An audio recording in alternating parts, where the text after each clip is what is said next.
Alhamdulillahillazi hamdan thayyiban mubarakan fih.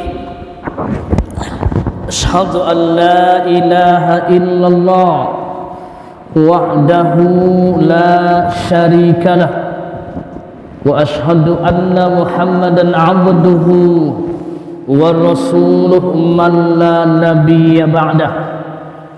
Allahumma fassalli wa sallim wa barik ala sayyidina wa nabiyyina wa habibina wa safi'ina wa zukrina wa maulana Mustafa Sayyiduna Muhammadur Rasulullah sallallahu alaihi wasallam. Ya ayyuhal hadzirun, inni usikum binafsi bitaqwallah wa ta'atihi la'allakum tuflihun. Allahumma fassalli wa sallim wa barik ala sayyidina wa rasuluna wa habibina. Assalamu alayka ya Rasulullah ya Habibullah sallallahu alaihi wasallam. Qala ta'ala fi kitabihil karim, a'udzu billahi minasy syaithanir rajim. Bismillahirrahmanirrahim.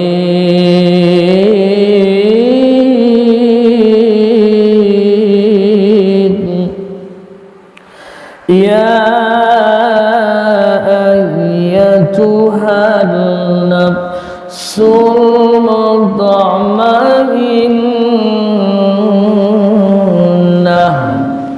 irji'i ila rabbiki radiyatan radiyah fadkhuli fi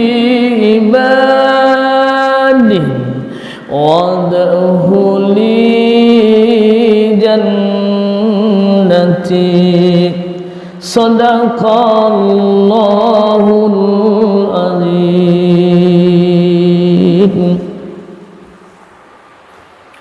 Alhamdulillahi rabbil alamin.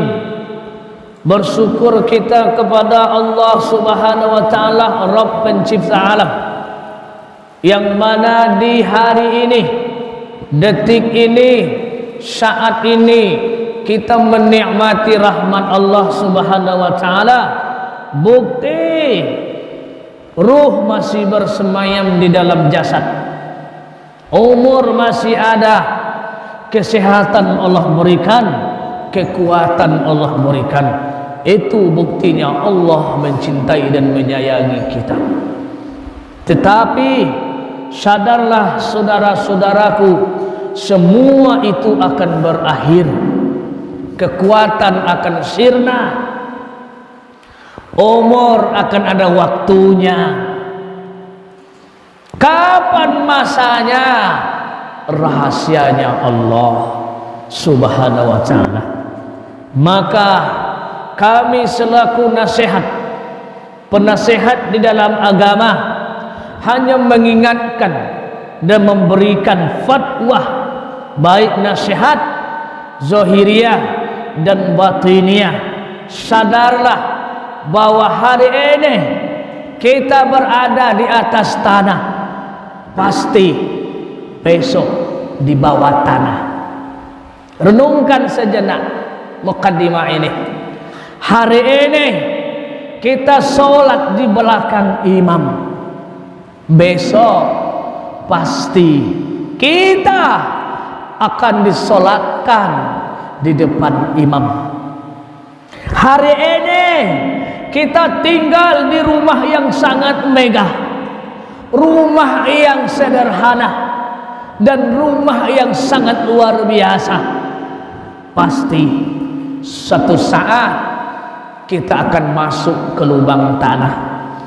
Hari ini kita memakai baju yang sangat cantik, baju yang sangat model, baju yang sangat indah. Sadarlah wahai kaum muslimin, jemaahku yang dirahmati Allah, suatu saat pasti akan memakai baju yang tidak berjahit. Maka untuk itu, dengan muqaddimah yang kami berikan ini, mari iktibar untuk kita bersama bahwa hidup akan berakhir dengan kematian. Yang kedua, mati manusia tidak sama dengan mati hayawan. Hayawan mati habis proses. Kalau manusia mati, semakin banyak proses sampai kepada mahkamah Allah, sidang di yaumil mahsyar. Yang akan ditanya di hari itu hanya satu pertanyaan saja, tentang solat. Solat. Makanya Rasulullah sallallahu alaihi wasallam ketika turun naiknya rohnya, ketika roh meninggalkan jasadnya, didengar langsung oleh Khalifah Ali bin Abi Thalib menantunya, didengar langsung oleh anaknya Fatimah Az-Zahra. Yang keluar dari mulut Nabi itu yang terdengar adalah solat. Maka untuk itu tidak guna amal ibadah yang lain, bapakku. Infak, zakat, sedekah banyak, tetapi solatnya amburadul, solatnya tidak sah, solatnya tidak betul. Semua amal itu lari dari kita di yaumil mahsyar. Allahu Akbar. Jemaah yang dimuliakan Allah Subhanahu wa taala. Kemudian selawat dan salam kepada Nabi Allah Nabi Muhammad sallallahu alaihi wasallam. Di bulan ini seluruh masjid dan musholah di kecamatan kita memperingati hari lahirnya beliau. Itu buktinya kita mencintainya. Orang yang tidak mau memperingati maulid dan hari kelahirnya, mereka tidak mencintainya. Dan salah satu mencintai beliau adalah dengan membuka lembaran sejarah sirah nubuwah tentang sejarah kenabian untuk uswatun hasanah. Karena Al-Quran langsung menuliskan laqad kana lakum fi rasulillahi uswatun hasanah. Pada diri Nabi itu sudah ada contoh suri yang terbaik bagimu. Baik Kementerian Agama Republik Indonesia cabang Kecamatan Tambang dan juga Kecamatan Kampar hari ini membuat tema dan judul khutbah dengan judul kunci kehidupan yang baik. Kunci kehidupan yang baik dan kebahagiaan yang baik di dalam kehidupan, baik berumah tangga dan bermasyarakat. Jemaah yang dimuliakan Allah Subhanahu wa taala, pada hari ini dan pada saat ini di mana-mana banyak kita dengar bahwa rumah tangga broken home, rumah tangga yang hancur, rumah tangga yang berantakan, rumah tangga yang tidak selaras, rumah tangga yang tidak seide, rumah tangga yang jauh dari yang disebut dalam agama kita rumah tangga bahagia dunia dan akhirat. Karena Rasulullah sallallahu alaihi wasallam telah berkata, baiti jannati, rumahku surgaku. Padahal atapnya daun kayu, dindingnya kulit-kulit kayu, lantainya kain-kain kasar, tapi beliau berucap rumahku istanaku. Kenapa itu terjadi? Karena suaminya beriman, istrinya beriman. Suaminya punya ilmu, istrinya punya ilmu. Suaminya taat kepada Allah, istrinya taat kepada Allah. Dan hari ini rumah bertingkat, duit berlipat, semuanya ada ada di dalam, mau apa saja ada di dalam, tetapi nasi terasa sekam dimakan. Tak pernah tenang tidur nyenyak di kasur yang empuk, belum merasakan neraka yang sesungguhnya, di rumahnya sudah merasakan neraka. Kenapa ini terjadi? Karena jauh dari Allah Subhanahu wa ta'ala, jauh dari Allah, jauh dari ibadah, jauh dari kebenaran, jauh dari kebaikan. Padahal tuntunan ilahi Rabbih 14 abad yang silam sudah disampaikan oleh junjungan kita. Telah ada bocoran-bocoran dari Rasulullah sallallahu alaihi wasallam. Ada 9 poin yang akan kami berikan di mimbar ini, kunci kebahagiaan. Ada 9 perkara kunci kebahagiaan, kebaikan di dalam sebuah kehidupan, baik berumah tangga maupun secara hubungan silaturahmi, secara bermasyarakat, dan secara pemerintahan. Yang pertama yang harus kita lakukan agar meraih kebahagiaan, hidup yang bahagia itu, tidak pernah membenci siapapun, sekalipun lawan, sekalipun berbeda pendapat, sekalipun berbeda suku, sekalipun berbeda aliran. Jangan pernah membenci, jangan pernah mencela, karena penyakit itu penyakit yang sangat dahsyat. Penyakit itu bersarangnya di dalam kolbun, hati. Hati berpenyakit, hati bernanah, hati terluka. Setiap orang tidak ada yang baik di depannya. Maka mulai hari ini jangan pernah membenci siapapun. Tapi hari ini yang banyak terjadi, mereka membenci kepada mertuanya sendiri, membenci kepada keturunannya sendiri, membenci anak istrinya sendiri dengan perkara hal-hal warisan. Maka hari ini mari kita longgarkan hati ini, tiada membenci siapapun. Insyaallah kebahagiaan zahir dan batin, dan kebahagiaan dunia dan akhirat. Yang kedua, jangan pernah mengeluh. Hujan ai, elo ai, muwa sawit, muwa gota, jangan pernah mengeluh. Jangan pernah mengeluh. Mati anak, mati bini, terbakar kebun kita, dirampok orang kita, jangan pernah mengeluh. Karena semua yang terjadi itu adalah rencana ilahi Rabbi. Semua yang terjadi itu adalah rekayasanya Allah untuk menjadikan kita orang yang lebih baik.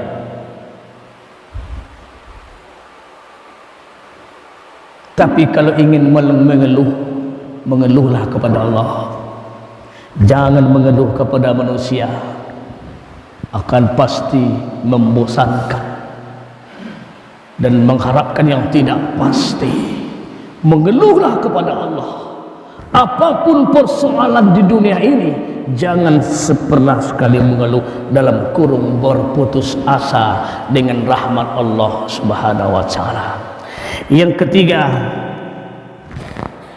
bersangka baiklah kepada siapapun. Hindarkan buruk sangka. Hindarkan persangka yang tidak baik kepada keluarga kita, kepada ibu bapak kita, ketua masjid kita, ketua RT kita, ketua lembaga masyarakat kita.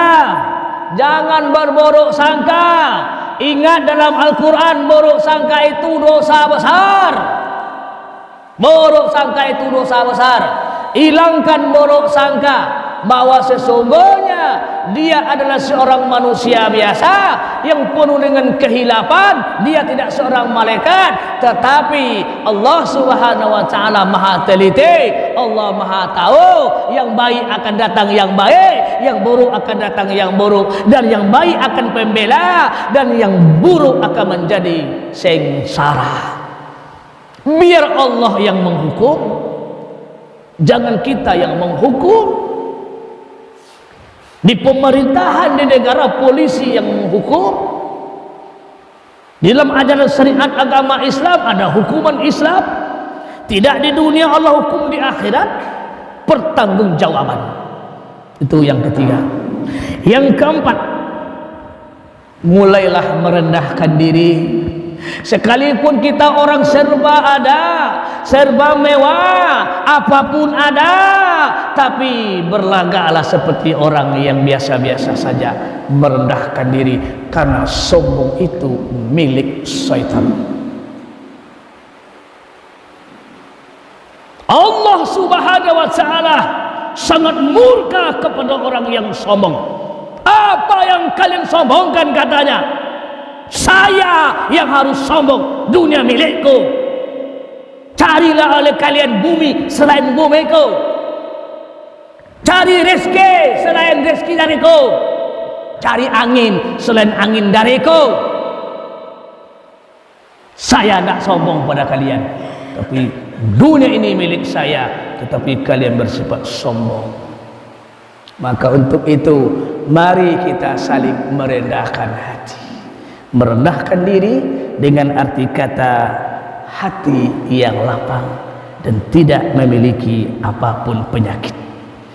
Insya Allah kebahagiaan hidup di dunia, kebahagiaan di rumah tangga, kebahagiaan di desa, kebahagiaan di pemerintah, insya Allah.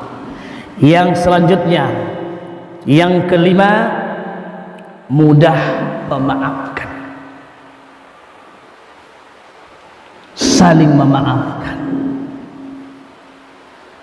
Ini kita dengar di desa, di dusun, adik-beradik, sampai akhir hayat, sampai terbuju mayatnya, tidak akan tegur sapa, darah tanah soko.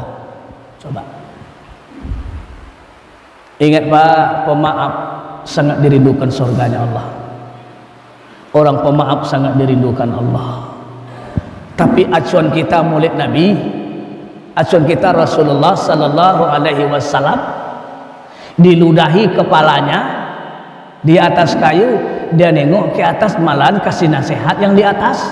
Diludahi kepalanya, kasih nasihat Rasul, hati-hati kamu ya, nanti terinjak kayu rapuh. Coba.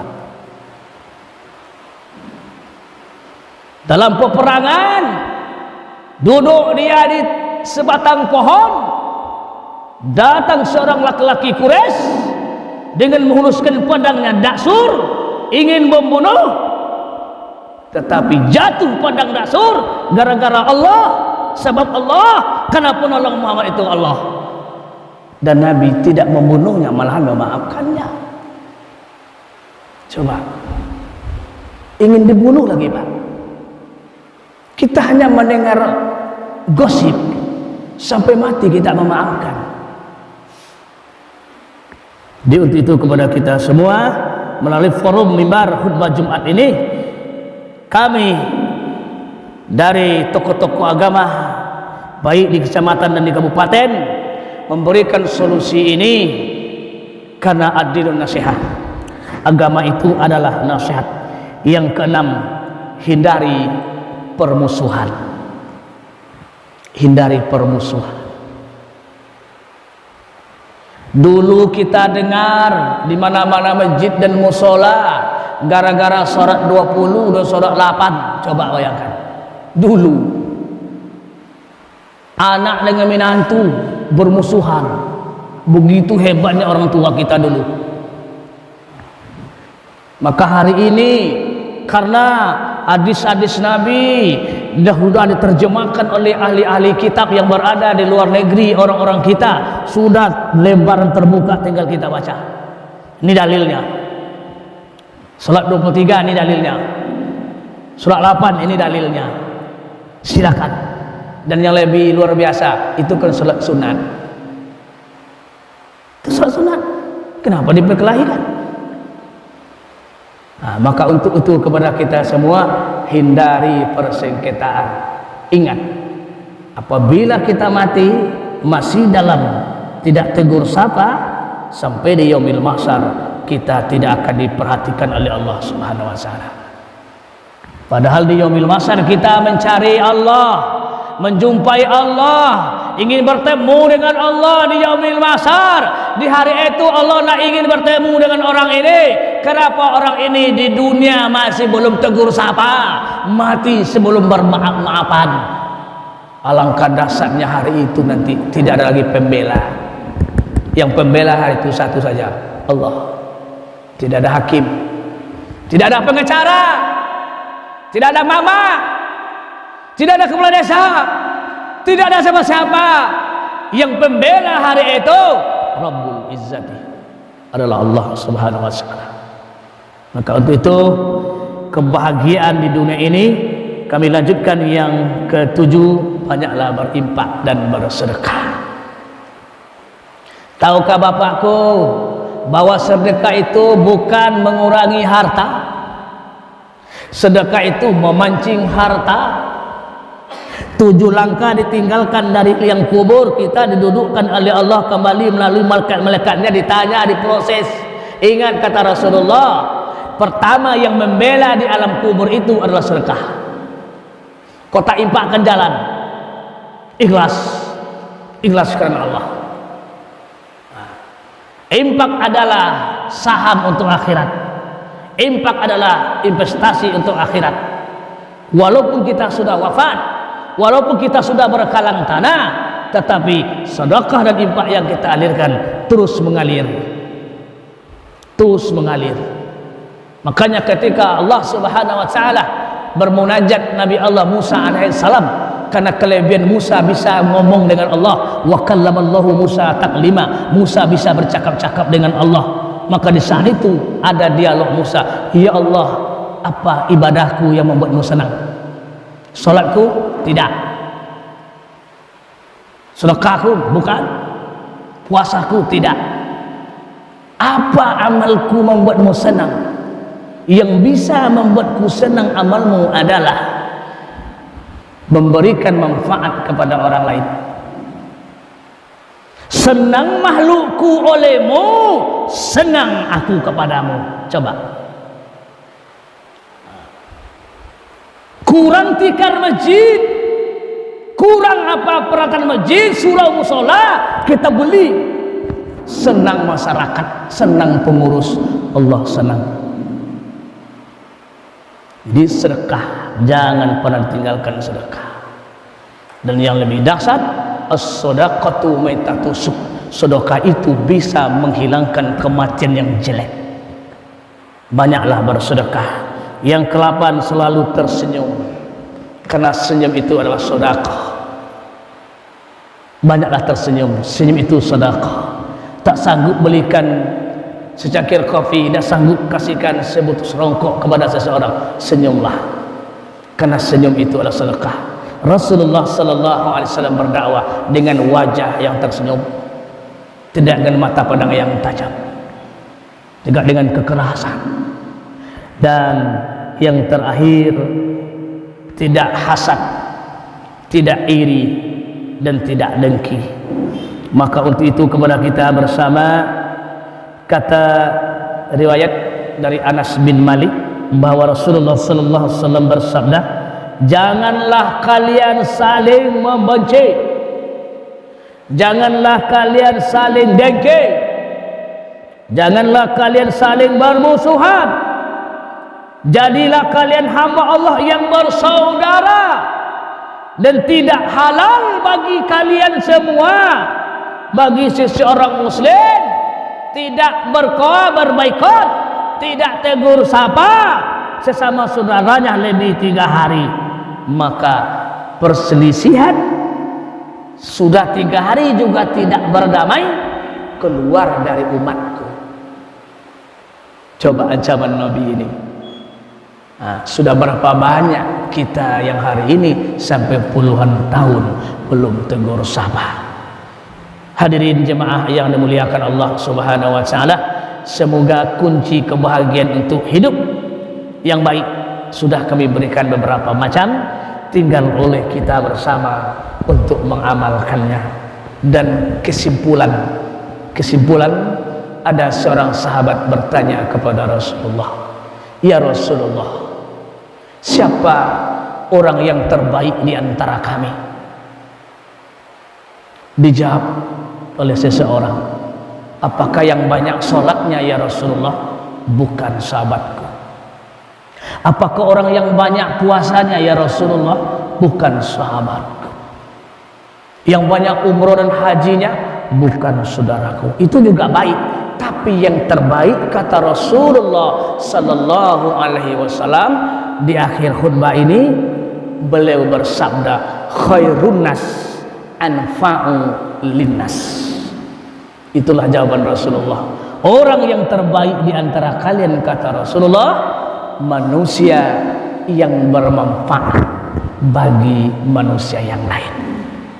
Inilah orang terbaik. Ingat, mari kita sama-sama mengejar hadis ini, menjadi orang terbaik kata Rasulullah. Tidak banyak caranya, cukup orang yang terbaik. Sekolah anaknya, minjam duit dia. Coba membangun masjid, kurang duitnya, datang ke rumah kita karena kita orang-orang duit. Jadilah orang terbaik. Insya Allah ridha Allah akan kita raih dan surga akan didapatkan. Amin Allahumma summa amin. Fa'sabiru ya ulil albab la'alakum tuflihun.